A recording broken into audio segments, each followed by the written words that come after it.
Hello, अस्सलाम वालेकुम। I hope everybody is fine.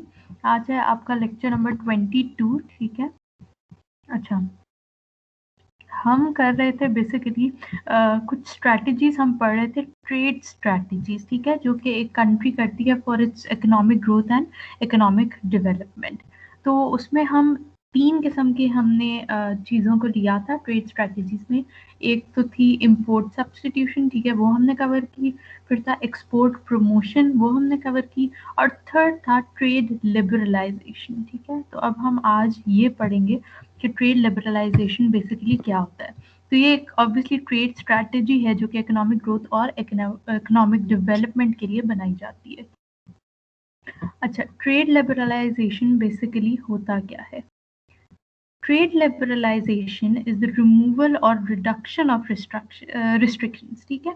सबसे पहले इसमें क्या है, या तो जो भी रिस्ट्रिक्शंस हैं या बैरियर्स हैं उनका रिमूवल भी कह सकते हैं, या फिर अगर रिमूव टोटली आप ट्रेड को लिबरलाइज नहीं करते, यानी कि टोटली जो रिस्ट्रिक्शंस या बैरियर्स हैं उनको रिमूव नहीं करते, तो एटलीस्ट उन पे क्या है, रिड्यूस उनको कर देते हैं। रिड्यूस का मतलब कम करना, रिडक्शन करना, ठीक है, उन बैरियर्स या रिस्ट्रिक्शंस को on the free exchange of goods between Nations, ठीक है। बेसिकली पहले तो क्या है कि जो भी दो कंट्रीज हैं या जितनी भी कंट्रीज हैं उनके बीच में एक्सचेंज ऑफ गुड्स हो सकता है और वो फ्री हो सकता है, लेकिन उस पर कोई ना कोई रिस्ट्रिक्शंस या बैरियर्स लगते हैं, ठीक है। जिस तरह जो इम्पोर्ट्स हैं उन पर टैरिफ्स वगैरह लग गए कि अगर कोई कंट्री इम्पोर्ट करेगी कोई भी गुड वगैरह, तो उस पर आप क्या पे करेगी, टैरिफ पे करेगी। अगर कोई कंट्री एक्सपोर्ट करेगी कुछ, ठीक है, तो एक्सपोर्ट का भी एक सर्टेन कोटा है कि वो इतनी एक्सपोर्ट कर सकती है या ये चीज़ नहीं एक्सपोर्ट कर सकती, ठीक है, उस पर बैन है। तो इस तरह की रिस्ट्रिक्शंस या बैरियर्स को रिमूव करना या रिड्यूस करना is known as trade liberalisation, ठीक है। तो ट्रेड लिबरलाइजेशन, जिससे आपको नाम से पता चल रहा है कि लिबरलाइज करना, ये मैं पहले भी बता चुकी हूँ आपको एक पिछले लेक्चर में, कि ट्रेड को एक तरह से खोलना, ओपन करना, उसे लिबरल इस सेंस में करना कि जो भी रिस्ट्रिक्शंस वगैरह हैं उनको हटाना या कम करना, ठीक है।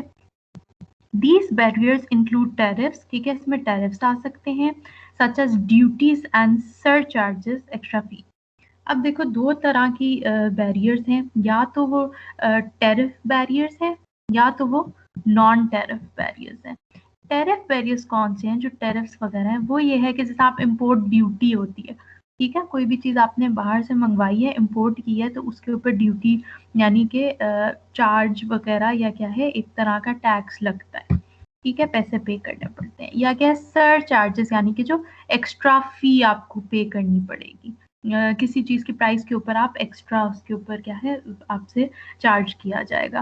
तो ये कुछ तरह के टैरिफ बैरियर्स हो गए, और कुछ है नॉन टैरिफ बैरियर्स, जैसे कि एम्बार्गोस, यानी कि ऑफिशियल बैन। इसका क्या मतलब होता है एम्बार्गोस का, कि किसी भी चीज़ की एक्सपोर्ट पे एक बैन है, ऑफिशियल बैन है कि वो चीज़ तो जो सी है वो एक्सपोर्ट हो ही नहीं सकती, ठीक है। या फिर क्या है, कोटास हैं। कोटास में भी होता है कि कोई भी चीज़ अगर आप एक्सपोर्ट कर रहे हो तो उसमें क्या है कि एक कोटा है कि बस इतना ही एक्सपोर्ट किया जा सकता है, इतनी ही प्रोडक्ट या जो भी गुड है वो एक्सपोर्ट किया जा सकता है, इससे ज़्यादा नहीं, या इस तरह का कुछ, ठीक है। दो, या इम्पोर्ट पे भी, तो ये इम्पोर्ट और एक्सपोर्ट पे क्या है, अगर उस पे से रिस्ट्रिक्शंस बैरियर्स को रिमूव किया जाए, कम किया जाए, तो बेसिकली हमारा क्या बनता है, ट्रेड लिबरलाइजेशन। इस ट्रेड स्ट्रैटेजी को कहते हैं। उसका फ़ायदा क्या है, ऑब्वियसली वो भी हम देखेंगे कि क्यों इसमें ट्रेड को एक तरह से फ्री ट्रेड तो बिल्कुल वो होता है जिसमें कोई रिस्ट्रिक्शन बिल्कुल भी ना हो, ठीक है। अगर थोड़ी बहुत है तो भी उसको फ्री ट्रेड नहीं कहेंगे, लेकिन obviously you are moving towards free trade जब आप ट्रेड लिबरलाइजेशन थोड़ी बहुत कर रहे हैं, ठीक है जी। अगली स्लाइड पर चलते हैं, एडवांटेजेस। अब हम इसके जो ट्रेड लिबरलाइजेशन है उसके कुछ एडवांटेजेस और कुछ डिसएडवांटेजेस डिस्कस करेंगे, ठीक है। एडवांटेजेस पे सबसे पहले क्या आ जाता है, लोअर कॉस्ट। अब देखो, सबसे पहले क्या है कि जो ट्रेड लिबरलाइजेशन है वो प्रमोट करता है फ्री ट्रेड को एक तरह से, ठीक है, क्योंकि आप क्या है, ट्रेड पे कोई भी जो बैरियर्स वगैरह थे, कोई रिस्ट्रिक्शंस थे, उनको हटा रहे हो या कम कर रहे हो। तो आप फ्री ट्रेड की तरफ जा रहे हो, which allows countries to trade goods without regulatory barriers or their associated costs, hence lowering cost। वरना आपको कॉस्ट ज़्यादा पड़ती थी। अगर आप कोई भी चीज़ कहीं से इम्पोर्ट कर रहे हो, आपको ऊपर पैसे देने पड़ रहे हैं, या एक्सपोर्ट भी कर रहे हो, ठीक है, तो उसके ऊपर भी क्या होता था कि एक सर्टेन अमाउंट के कोटा वगैरह है, तो आपको एक तरह से हर चीज़ की कॉस्ट क्या है, ज़्यादा पड़ रही है। तो जब ये चीज़ें हटती हैं, रेगुलेटरी बैरियर्स वगैरह या उनसे जो भी एसोसिएटेड कॉस्ट हैं वो हटेंगी ट्रेड लिबरलाइजेशन की वजह से, तो आपको क्या फ़ायदा होगा, लोअर कॉस्ट का। अब आपकी कॉस्ट उतनी नहीं ज़्यादा जितनी नॉर्मली बैरियर्स की वजह से, या जो आपके ऊपर रिस्ट्रिक्शन होती है कि इतना एक्स्ट्रा पे करना है या इस चीज़ के ऊपर इतना टैरिफ है वो पे करना पड़ता है, तो आपकी कॉस्ट ज़्यादा होती है। ठीक है, अगला एडवांटेज है ग्रेटर एफिशिएंसी। ग्रेटर एफिशिएंसी का क्या मतलब है कि अब आपको पता है कि आपकी जो अगर ट्रेड पे जो भी रिस्ट्रिक्शंस थी वो कम हुई हैं, सपोज एक्सपोर्ट्स ले लेते हैं, ठीक है, तो अब आप ज़्यादा से ज़्यादा एक्सपोर्ट करके पैसा आपकी कंट्री में आ सकता है। तो उसके लिए आप क्या करोगे कि जब आपको पता है कि आप एक चीज़ आपने एक्सपोर्ट करनी है, तो सिर्फ आपकी कंट्री तो, ठीक है, बहुत सारी कंट्रीज उस चीज़ को एक्सपोर्ट कर रही हो सकती हैं, ठीक है। तो आप क्या चाहोगे कि आपकी जो प्रोडक्ट है वो सबसे अच्छी हो, बेहतरीन हो उसकी क्वालिटी वगैरह, या एक एफिशिएंट प्रोडक्शन आपकी करोगे उस चीज़ की, ताकि आपकी कंट्री से जिसने भी वो चीज़ इम्पोर्ट करनी है वो आपकी कंट्री से ही करे, वरना वो किसी और कंट्री से भी ले सकता है, ठीक है। तो जब कंपटीशन इंक्रीज होता है, ठीक है, कंपटीशन आ गया ना कि सिर्फ एक कंट्री नहीं है, काफी सारी कंट्रीज हैं जिनसे आप वो चीज क्या है, जिनसे कोई भी कंट्री वो चीज ले सकती है। तो जो बाकी की कंट्रीज हैं वो क्या करेंगी, कोशिश करेंगी कि उनकी जो भी वो जिस कंपटीशन में आए उसमें बेहतरीन प्रोडक्ट उन्हीं की हो, तब ताकि सबसे ज्यादा उन्हीं की प्रोडक्ट एक्सपोर्ट हो सके, ठीक है। The increased competition from abroad as a result of trade liberalization creates an incentive for greater efficiency and cheaper production by domestic firms।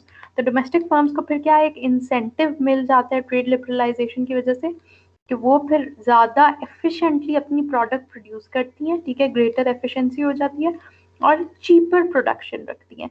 क्योंकि ऑब्वियसली अगर आपको पता है कि एक और कंट्री है जिसको आपने चीज़ एक्सपोर्ट करनी है और सपोज 5 कंट्रीज से वो वही चीज़ मंगवा सकते हैं, तो आपकी प्राइस सबसे लो होगी as compared to the other countries, तो ही वो आपसे वो चीज़ एक्सपोर्ट इम्पोर्ट करेंगे, ठीक है। तो इसके लिए क्या है कि एक चीपर प्रोडक्शन ऑब्वियसली होगी, जब आप उस चीज़ को प्रोड्यूस सस्ता करेंगे तो ही आप सस्ती बेच भी सकेंगे ना। ऐसा तो नहीं है कि आपको बहुत ज़्यादा कॉस्ट पड़ी है और आप उसको चीज़ को सस्ता बेचें, आप उसकी प्रोडक्शन चीप करेंगे, ठीक है, और फिर क्या है कि उसकी वजह से आप उसको आगे सस्ता बेच सकते हैं, और वो ऑब्वियसली क्योंकि कंपटीशन में अगर आपकी प्राइस सबसे लो है तो आपसे ही वो चीज़ क्या है ली जाएगी, which is an advantage of trade liberalisation, ठीक है। अगला क्या है, faster growth and poverty reduction. Due to rise in export and import, there is fast growth of economy and it helps in reduction of poverty। अब जैसे जैसे आपके import exports बढ़ रहे हैं, आपकी ट्रेड बढ़ रही है, तो आपकी जो इकोनॉमी है उसकी ग्रोथ भी ज़्यादा होगी, ठीक है, क्योंकि ऑब्वियसली प्रोडक्शन क्या है ज़्यादा हो रही है, ठीक है। इन टर्म्स ऑफ मनी भी अगर आप देखें तो आपको पता है कि अगर आपको कोई चीज़ इम्पोर्ट भी करनी है तो उसके लिए भी आपको पैसे वगैरह ज़्यादा चाहिए, ठीक है। फिर आप कोई चीज़ अपनी कंट्री में लेके आ रहे हो, कोई भी टेक्नोलॉजी, कोई भी अच्छी चीज़, तो क्या है डेवलपमेंट है आपकी कंट्री की, या आपने एक्सपोर्ट करनी है तो ऑब्वियसली आप चीज़ की प्रोडक्शन ज़्यादा करोगे, ग्रोथ होगी आपकी इकोनॉमी में, और उससे क्या होगा कि आपकी पावर्टी क्या हो जाएगी, रिड्यूस हो जाएगी, रिडक्शन इन पावर्टी। तो ये भी क्या है एक एडवांटेज है ट्रेड लिबरलाइजेशन का। अच्छा, नेक्स्ट आपका क्या है, कंपैरेटिव एडवांटेज। कंपैरेटिव एडवांटेज क्या होता है कि trade liberalisation allows countries to specialise in producing the goods and services where they have a comparative advantage, यानी कि वो लोएस्ट अपॉर्चुनिटी कॉस्ट पे कुछ प्रोड्यूस कर सकते हैं। कंट्रीज क्या करती हैं, उनको पता होता है कि हम गुड्स या सर्विसेज कोई ऐसी चूज करेंगे कि जिसमें हम स्पेशलाइज कर सकें। स्पेशलाइज करना पसंद करती हैं क्योंकि उनको उस चीज का बनाने में एक कंपैरेटिव एडवांटेज होता है। कंपैरेटिव एडवांटेज का क्या मतलब है कि हो सकता है उनकी जो कॉस्ट उनको पड़ रही है वो बहुत कम आती हो, या उनके पास बेस्ट रिसोर्सेज हों उसी चीज को बनाने में, ठीक है। तो क्या है कि उनके पास लोएस्ट अपॉर्चुनिटी कॉस्ट उन्हें पड़ती है। कुछ भी उन्होंने एक प्रोडक्ट या एक गुड जौन सा है या सर्विस है उसको बनाना है, तो उसके लिए क्या है कि जो भी अपॉर्चुनिटी कॉस्ट थी, ठीक है, उनको वो कम पड़ रही है, ठीक है। अपॉर्चुनिटी कॉस्ट ऑब्वियसली आपको पता है क्या है कि जो बेस्ट जो आपका नेक्स्ट यूज होता है ऑल्टरनेटिव का, वो क्या है, आपकी अपॉर्चुनिटी कॉस्ट उसकी होती है। तो ये क्या है, उनको कंपैरेटिव एडवांटेज होगा उस चीज़ का, जिसकी वजह से उनको नेट गेन होगा इकोनॉमिक वेलफेयर में, ठीक है। तो ये ट्रेड लिबरलाइजेशन की वजह से वो कंट्री क्या करेगी, स्पेशलाइज करेगी ऐसी चीज़ में जिसमें उसे कंपैरेटिव एडवांटेज है, तो ओवरऑल भी क्या है, वेलफेयर होगा या एडवांटेज होगा। तो ये क्या है, हम ट्रेड लिबरलाइजेशन के एडवांटेजेस में इस चीज़ को ले लेते हैं। अच्छा जी, तो ये आपका क्या है, लोअर कॉस्ट हो गई, ग्रेटर एफिशिएंसी हो जाती है, फास्टर ग्रोथ होती है एक कंट्री की इकोनॉमी की, पावर्टी रिडक्शन हो जाती है, कंपैरेटिव एडवांटेज क्योंकि है तो उससे फ़ायदा हो जाता है आपको। फिर क्या है last, economies of scale. Economies of scale का बेसिकली मतलब ये है कि आप कोई भी चीज़ जब अपनी कंट्री में प्रोड्यूस करते रहते हो तो आपको उसको बनाने का तरीका एक तरह से पता चल जाता है, तो आपकी फिर कॉस्ट जितनी पहले लगती थी अब उतनी नहीं लगती, ठीक है। इकोनॉमीज ऑफ स्केल बेसिकली ये होता है कि आप एक चीज़ ज़्यादा प्रोड्यूस करते हो और आपकी कॉस्ट क्या है, बहुत कम लगती है। तो ये क्या होता है, इकोनॉमीज ऑफ स्केल। तो ट्रेड लिबरलाइजेशन की वजह से बेसिकली क्या होता है कि आपको जब स्पेशलाइजेशन हो जाती है किसी चीज़ में, तो उसकी वजह से इकोनॉमीज क्या करती हैं, they concentrate on producing particular goods, ऐसे ही गुड्स जिसमें उनकी स्पेशलाइजेशन हो।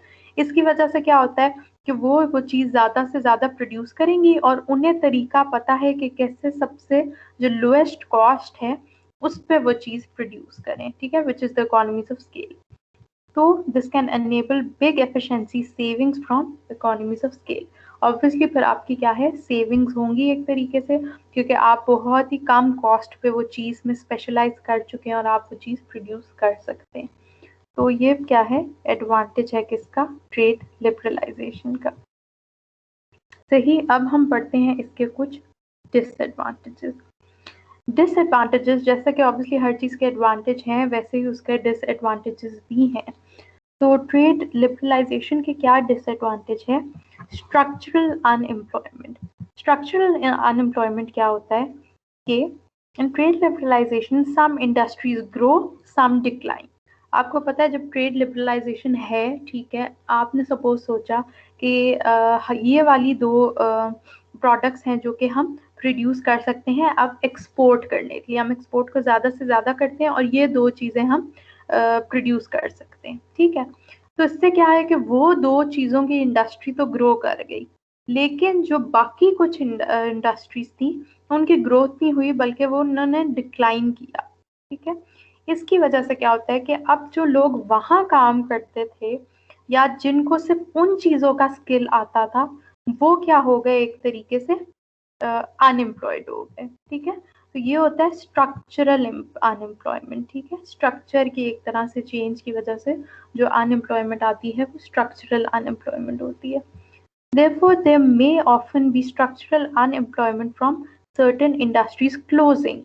क्योंकि ऑब्वियसली कुछ इंडस्ट्रीज हैं वो क्लोज होना शुरू हो गई हैं। अगर आप एक्सपोर्ट की एग्जांपल नहीं भी लेते, सपोज इंपोर्ट की लेते हैं, अब कुछ चीज़ें हैं जो आप पहले खुद से यहाँ बना रहे थे लेकिन अब आप उन चीज़ों को इम्पोर्ट कर सकते हैं और आपको सस्ता भी पड़ेगा, लोअर कॉस्ट पड़ेंगी, क्योंकि ट्रेड पे ऐसे कोई रिस्ट्रिक्शंस या बैरियर्स नहीं है।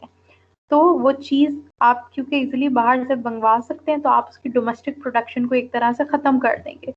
जब वो इंडस्ट्रीज बंद होंगी तो वो लोग जिन्हें बस वही चीज़ बनानी आती थी, उसके अलावा उन्हें कोई और चीज़ जिस इंडस्ट्री में कोई ग्रोथ भी हुई वो काम उन्हें नहीं आता, ऑब्वियसली वहाँ उनकी स्पेस नहीं है।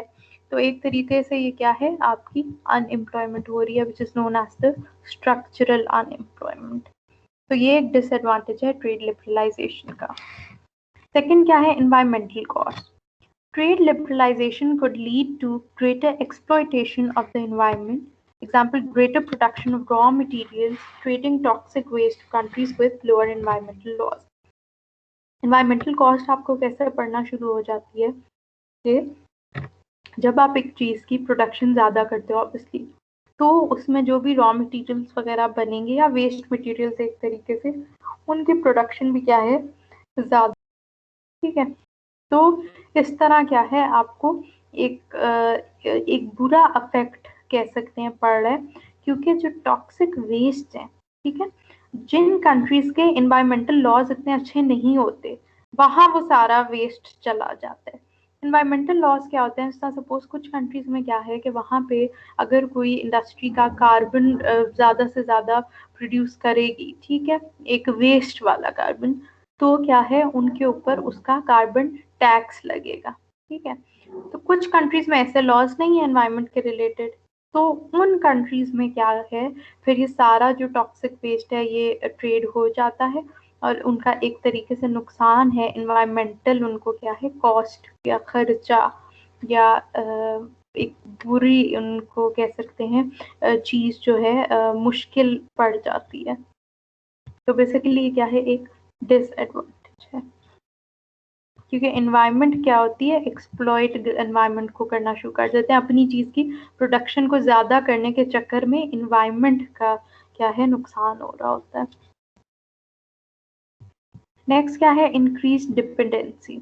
डिपेंडेंसी क्या होता है कि आप डिपेंड कर रहे हो किसी और कंट्री में, तो क्या है कि जब ऑब्वियसली आपकी इंपोर्ट पे इस तरह की कोई रिस्ट्रिक्शंस रही ही नहीं है, बैरियर्स नहीं रहे, ट्रेड लिबरलाइजेशन हो रही है, आप क्या करोगे, सारा कुछ बाहर से मंगवाना शुरू कर दोगे। तो सारा कुछ बाहर से मंगवाना शुरू कर दोगे तो आपकी क्या है, आप ज़्यादा से ज़्यादा फॉरेन फिर जो इकोनॉमीज हैं उन पे डिपेंड कर रहे हो, अपना कुछ नहीं प्रोड्यूस करे, आप फॉरेन ट्रेड पे डिपेंड करना शुरू कर देते हो। तो क्या है, as a result of increase in foreign trade, nations become dependent on technology, material etc. from foreign countries. तो आप टोटली जो भी टेक्नोलॉजी है या जो भी मटेरियल आपको रिक्वायर्ड है, कोई भी गुड्स या सर्विसेज आप इंपोर्ट कर रहे हो, तो आप उस कंट्री पे क्या है, सबसे ज़्यादा डिपेंड करना शुरू कर देते हो, and dependency is obviously a disadvantage of trade liberalisation. Next है लॉस इन डोमेस्टिक यूनिट्स। ठीक है, इसका क्या मतलब है कि ऑब्वियसली जब आपको एक चीज़ आसानी से किसी और कंट्री से मिल रही है, क्योंकि आपकी रिस्ट्रिक्शंस नहीं है ट्रेड पे, तो आप उसको ये बेहतर समझोगे कि बाहर से मंगवा लेते हैं और खुद आप उसकी प्रोडक्शन उतनी नहीं करोगे। तो dependence on foreign goods leads to loss in domestic production and efficiency as goods are now available in low prices from other countries. Low price किस तरह कि ऑब्वियसली आपको पता है, आप इंपोर्ट पे पहले जो टैरिफ लगता था आपको ऊपर पैसे पे करने पड़ते थे, वैसा तो कुछ नहीं है, तो आपको वो चीज़ सस्ती मिल रही है। या दूसरा केस ये हो सकता है कि जो भी बाहर से आपको चीज़ इंपोर्ट कर रहे हैं वो तो एक्सपोर्ट कर रहे हैं खुद, तो वो क्या चाहेंगे, उनको पता है कंपटीशन है, तो वो एक लो प्राइस पे ही बेचेंगे ना। तो क्या है, जितनी प्राइसेस लो होती हैं, आप बाहर से वो चीज़ मंगा लेते हो, तो आपकी अपनी जो कंट्री है उसकी जो डोमेस्टिक प्रोडक्शन है या एफिशिएंसी है वो क्या है, रिड्यूस हो जाती है। तो ये एक तरह से ट्रेड लिबरलाइजेशन का क्या है, डिसएडवांटेज है। तो जैसा कि हमने ये देखा ट्रेड लिबरलाइजेशन की थोड़ी सी इंट्रोडक्शन कि वो क्या है, ठीक है, उसके एडवांटेजेस क्या हैं और साथ साथ उसके डिसएडवांटेजेस क्या हैं। ठीक है, तो कोई भी जो भी स्ट्रैटेजी लगती है वो बेसिकली क्या है, सिर्फ पॉजिटिव इफेक्ट्स तो ऑब्वियसली नहीं होते, हर पॉलिसी हर स्ट्रैटेजी के कुछ ना कुछ नेगेटिव रिजल्ट्स भी होते हैं। तो जैसा कि मैं पहले बता चुकी हूँ कि आपको डिसाइड करना है कि आपकी कंट्री में इसके ज़्यादा पॉजिटिव इफेक्ट्स आ रहे हैं या नेगेटिव इफेक्ट्स आ रहे हैं। लेकिन इन दी एंड सारा कुछ क्या है, जो भी आपने पढ़ा एडवांटेजेस वगैरह में, तो आपकी एक तरह से इकोनॉमिक डेवलपमेंट ही है। तो ये स्ट्रैटेजी आपने बनाई भी इसीलिए थी ताकि आपको ज़्यादा क्या है इकोनॉमिक ग्रोथ और इकोनॉमिक डेवलपमेंट हो आपकी कंट्री में। ठीक है जी, तो इस लेक्चर को आई थिंक यहाँ एंड करेंगे। किसी का कोई भी क्वेश्चन है तो प्लीज़ ज़रूर पूछ लीजिए। ठीक है, थैंक यू सो मच, अल्लाह हाफिज़।